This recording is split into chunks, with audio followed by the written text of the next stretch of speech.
చెప్పండి అత్తయ్య. మీ అమ్మగారు ఫోన్ చేశారా? చేశారు. ఎందుకు అత్తయ్య? కట్నం గురించి ఏమైనా మాట్లాడారా? లేదు అత్తయ్య, ఏం మాట్లాడలేదు. పెళ్ళే 2 నెలలు అయింది, ఇప్పటికీ వస్తా అన్న కట్నం రాలేదు. నగలు, ఫ్రిడ్జ్, మా అబ్బాయి కారు ఏమీ ఇవ్వలేదు. ఇంకెందుకమ్మా మీ వాళ్ళు? ఏమిచ్చారు నీకు?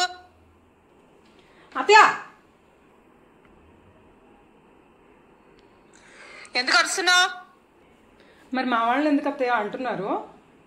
మా వాళ్ళు నాకు ఏమి ఇచ్చారని అడిగారు కదా. నాకు పద్ధతి నేర్పించారు, సంస్కారం నేర్పించారు, మంచి చదువు నేర్పించారు, విలువలతో కూడిన బ్రతుకు నేర్పించారు. నా కాళ్ళ మీద నేను నిలబడేంత ధైర్యం నాకు ఇచ్చారు. ఇంకేంటి అత్తయ్య, ఆడపిల్లల తల్లిదండ్రులు నేర్పించాల్సింది ఇంతకన్నా ఇంకేమైనా ఉంటుందా? మా రోజుల్లో అయితే పొలాలు, బంగారం ఇవన్నీ కట్నంగా తెచ్చేవారు. నువ్వేమో ఖాళీ చేతులతో వచ్చావు. లేదత్తయ్య, నేనేమి ఖాళీ చేతులతో రాలేదు. నేను ప్రేమ ఆప్యాయతలను మూట కట్టుకుని ఇంటికి వచ్చాను. మీరు నన్ను ప్రేమగా చూస్తారు, అందరూ నాతో ప్రేమగా ఉంటారు అన్న పిచ్చి నమ్మకంతో ఇక్కడికి వచ్చాను. కానీ మీరేమో నన్ను ఇక్కడ కట్నం కోసం ఇబ్బంది పెట్టేస్తున్నారు. అది ఎంతవరకు కరెక్ట్ అత్తయ్య? నగలు, స్థలాలు, పొలాలు ఇవన్నీ ఎక్కువ అనిపిస్తున్నాయి అత్తయ్య మీకు? నేను తప్పుగా అడిగుంటే క్షమించండి. ఎక్కువ మాట్లాడుకో. తెలియగలదాన్ని అనుకుంటున్నావు నువ్వు?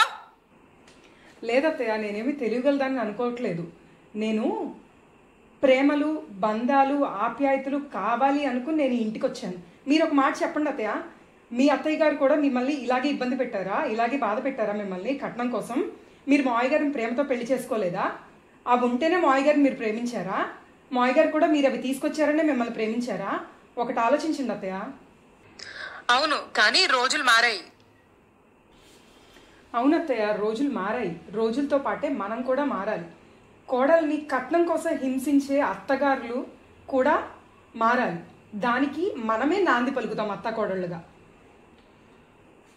ఆడపిల్లలు అంగట్లో అమ్ముకునే ఆట బొమ్మలు కాదు అని నిరూపిద్దాం రండి అత్తయ్య.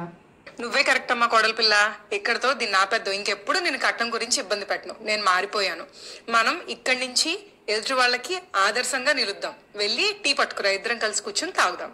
సరేనా? మంచి మార్పు వచ్చింది అత్తయ్య మీలో. చాలా సంతోషం.